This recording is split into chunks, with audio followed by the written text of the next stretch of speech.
اعوذ باللہ من الشیطان الرجیم بسم اللہ الرحمن الرحیم۔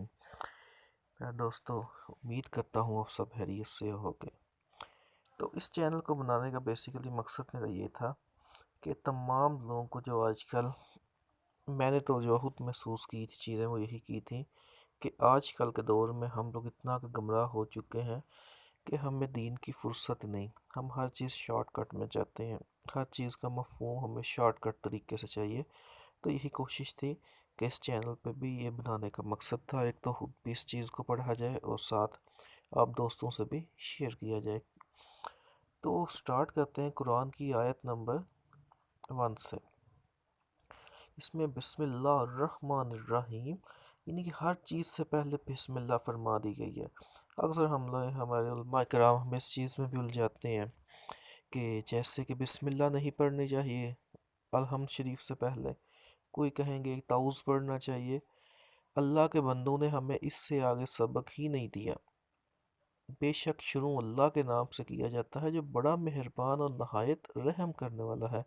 یعنی اگر اس میں ہم سے کوئی غلطی کوتاہی ہو بھی گئی ہے تو انسان نے تھوڑی معاف کرنی، وہ تو رب سونا رحمان اور رحیم ہے، اس سے دعا مانگے، وہی آپ کو ہر چیز کی بخشش دے گا اور وہی ہر چیز کی سمجھ دے گا۔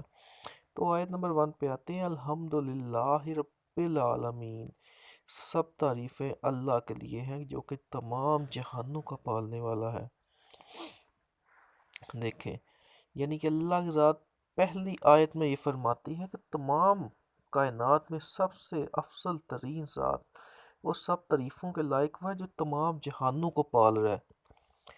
یہ ایک جہان نہیں، یہ دو جہان نہیں، آج کل ہماری سائنس بھی اس چیز پہ ایگری کرتی ہے کہ 1400 سال پہلے اس قرآن میں جو فرمایا گیا تھا کہ اللہ تمام جہانوں کا پالنے والا ہے، وہ بالکل ایگزیکٹ چیز ہے۔ یعنی اس جہان کے علاوہ اور بھی جہان ہے جس کو ہم سائنٹیفلی یونیورس کہتے ہیں، یعنی کہ تمام یونیورس کا پالنے والا اللہ کی ذات ہے۔ اور رحمان الرحیم جو کہ بڑا ہی مہربان ہے، نہایت رحم کرنے والا، یعنی مہربانی کہ اس کی کوئی لمٹ بھی نہیں، پر اس کے ساتھ ہم وہ بھی نہیں بول سکتے کہ اگر ہم اس کو غصے کو غضب کو دعوت دے تو پھر ہمیں بچانے والا بھی کوئی نہیں ہے۔ جتنے ہمارے لوگ حضرات ہیں، کوئی بچانے نہیں آئے گا اللہ کے غضب کے آگے۔ مالک یوم الدین، بدلے کے دن کا مالک، یعنی قیامت کا دن کا مالک، آخرت کا دن ہے جس دن کوئی ذات باقی نہ رہے گی، نہ بیٹا باپ کا ہوگا نہ باپ بیٹے کا ہوگا، کوئی بندہ کسی کا نہ ہوگا، اور اس دن یہ آپ کو مالک ہوگا اور بخشنے والا اور رحم کی نگاہ سے دیکھنے والی یہی ذات ہوگی۔ ایاک نعبد و ایاک نستعین، ہم تیری ہی عبادت کرتے ہیں اور تجھ ہی سے مدد مانگتے ہیں۔ یعنی کہ عبادت کس کی ہے؟ صرف اور صرف اللہ کی ذات کی۔ اور مدد کس سے مانگنی ہے؟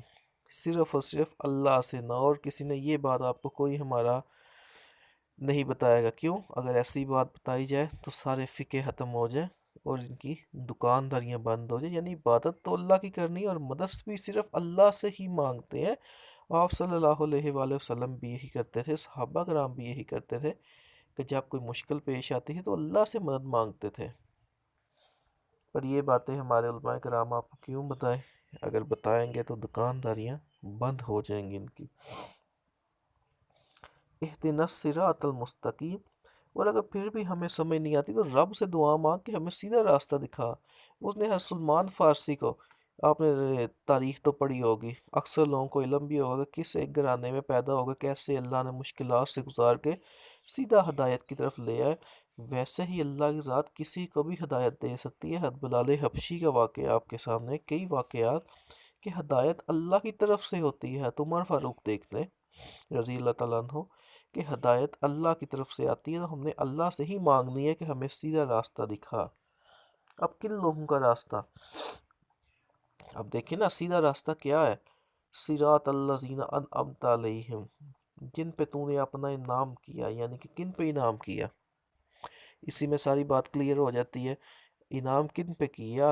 انبیاء کرام پہ، اولیاء کرام پہ، صحابہ کرام پہ، کن کن لوگوں پہ انعام کیا؟ ذرا غور کریں اور ان لوگوں کے اعمال دیکھیں، کن عادات کی وجہ سے ان پہ انعام کیا گیا تھا۔ انعام کن لوگوں پہ کیا اور کیوں انعام کیا گیا؟ یہ دونوں باتیں ذرا غور فرمائے، اور ان لوگوں کے راستے پہ چلانا ہے۔ اگر اس ٹاپک پہ ہیں تو ٹاپک بہت زیادہ لینتھی ہو جاتا ہے، اور ہم لوگ زیادہ لینتھی ٹاپک سننے کی عادی نہیں ہے، ہمیں شارٹ کٹ میں سب کچھ چاہیے۔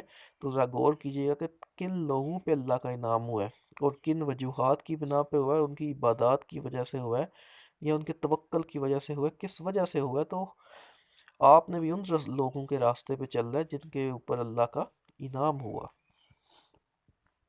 غیر المغضوب علیہم ولا الضالین، ان پہ نہیں جن کا اللہ نے غضب کیا اور ناگمراہ کے۔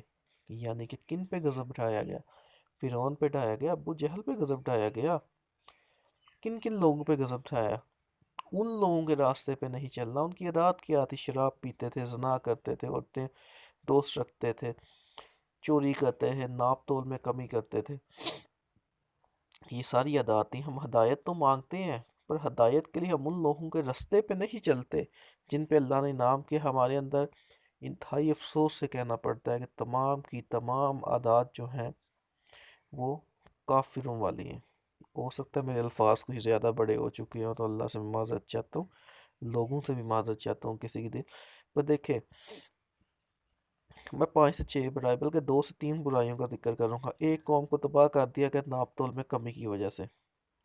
ہم سب میں ناپ تول کی کمی ہے، پیٹرول پمپ پہ چلے جائیں، کہیں پہ چلے جائیں، ناپ تول کی کمی سرے عام ہے۔ سود کی وجہ سے تباہ کیا گیا، نافرمانی کی وجہ سے تباہ کیا گیا، نماز نہ پڑھنے کی وجہ سے تباہ کیا گیا۔